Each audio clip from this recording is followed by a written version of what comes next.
children, it's Mrs. Lee here. It's assembly number 2 and it's week 7. I would like to start with our routine. What's the time, Mr. Wall? Well, I can see that the long hand, the minute hand, is on the 6. And I know that that means, that's right, past. And I can see that the shorthand, that's the hour hand, is just in between the 9 and the 10. I go to the first number I said, which was 9. So altogether it's, that's right, 9:30. 9:30 at night, you should be fast asleep, respecting your body. And 9:30 in the morning, you should be respecting your brain, making it work, learning lots and working hard. Yesterday when we had our assembly, we talked about our golden rules and we've been listening, haven't we? That's our Makaton sign of the week, to listen. You listened very hard yesterday to my assembly. It was all about respect. Right. Oh, one more thing to do on our board. Grazie. It's our Bulgarian language of the month. We're nearly coming to the end of the month though. I wonder what Mrs. Shaw will put up as our next language of the month. Oh, exciting. Now, we looked at our British values yesterday, and today I want to go to this one. Ooh, where is it? Number 6. Can you read it for me? Listen to people. I'm going to tell you the story about Zelda the zebra and Gino the giraffe, okay? Now, one of these animals is very good at listening and the other one's not very good at listening. And I want you to find out why listening is important. So, have you got your good listening ears? Here we go. Let's find out about Gino the giraffe and Zelda the zebra. Here's Gino the giraffe and he's happy he's going to school. He can't wait to get to school because he's got a very important message for his friends. And most of all, he wanted to share it with Zelda. Now, Zelda the zebra is Gino the giraffe's best friend, but she's always in a hurry. She's always on the go. She's always trying to get somewhere else. And quite often, when Gino the giraffe talks to her, she interrupts him and goes off. So she would hear the beginning of what he was saying, and then she'd have to scoot off very quickly. How is it making Gino feel? That's right, a bit sad. Well, on Monday, Gino turned up at school with his bright red bobbly hat on. He was really excited. "Hi, Zelda," he said, "would you..." And Zelda interrupted. She said she had to go and play, and "Actually, no, I don't want to wear your red hat, you wear it," she said. She ran off to play, and she didn't find out what Gino's important message was. Well, on Tuesday, it was Gino's turn to go with the teacher to do some cooking. He said, "Would you like..." to Zelda, but she was impatient and she interrupted him because she had to go and play. She said, "I'd like to help you with your biscuits, but I'm going to do cooking tomorrow, so I'll make some of my own." And off she went. On Wednesday, Gino the giraffe had art, which he didn't like because he didn't know which colours to mix to make new ones. When Zelda came over, he said, "Would you like to..." But Zelda was impatient and interrupted him again. She didn't listen. She said instead, "Yes, I'd love to have you paint me a flower, just like that one, but I've got to go off now and do something else." And again, she didn't listen to Gino's important message. On Thursday, Gino and Zelda went out to play football together. Gino remembered, "Oh, he's got that important message." And just as he went to say, "Zelda, would you like to come?" But Zelda didn't listen again. She interrupted him.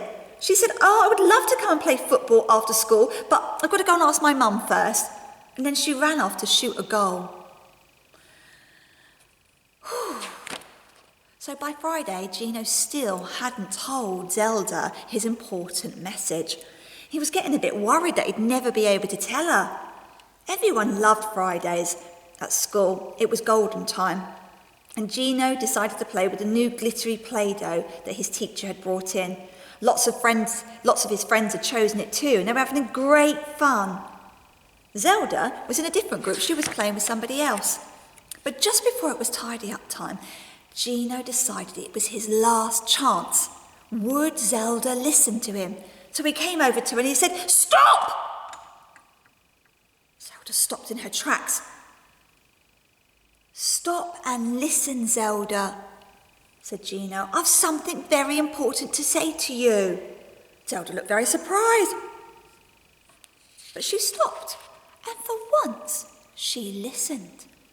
Gino smiled at Zelda and he said, "Would you like to come to my birthday party tomorrow? Please say you can. Everybody else has said yes." Zelda wrinkled up her nose and scrunched up her eyebrows and looked really puzzled. "Oh, Gino, I'd love to come, but you haven't asked me, and I've got to ask my mum." Gino shook his head. "Zelda, I have tried all this week. I wanted to give you a birthday invitation, but they've got ruined in my bag. I've asked everybody else because they've listened, but every time I tried to ask you, you wouldn't listen. You interrupted me and ran off." "Oh," said Zelda.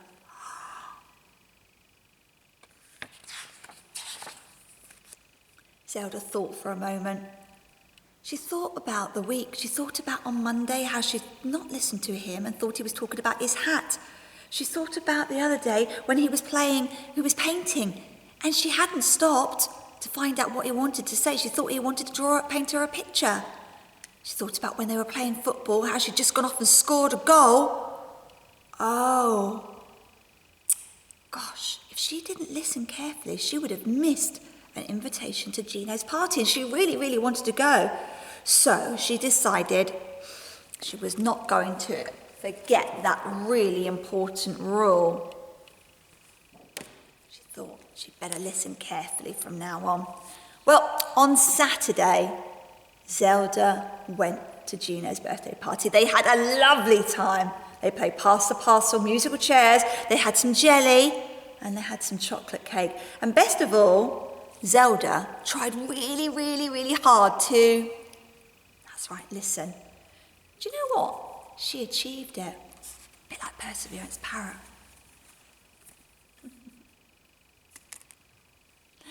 It's really important, children, that we use our listening ears wherever we are. I hope that you can do that. I've got one more thing just to share with you. This is one of my favourite books, and I thought I'd quickly read it to you. It's called Polar Bear, What Do You Hear? Ready?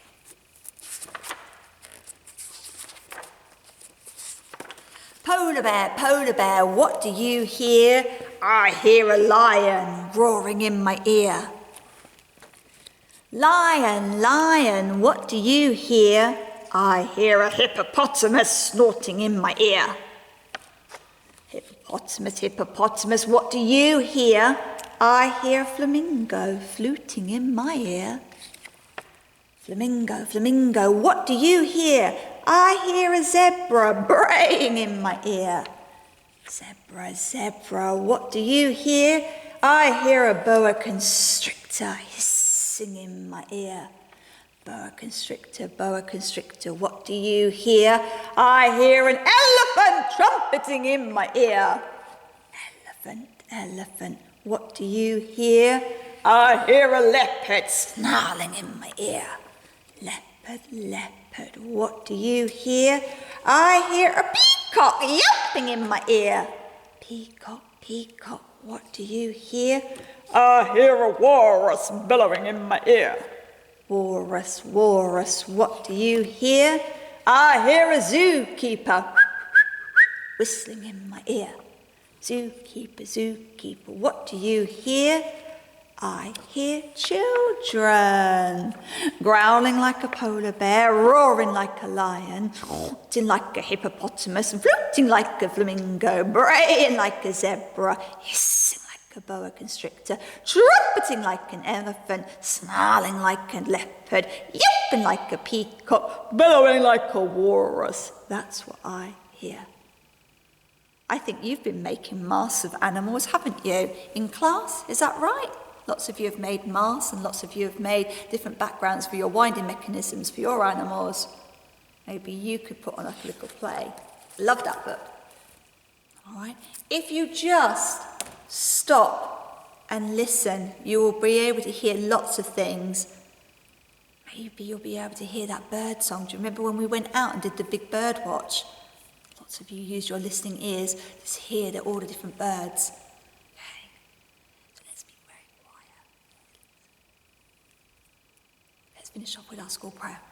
Help me to do the things I should, to be to others kind and good, in all my work, all my play, to grow more loving every day. Amen. Bye, children.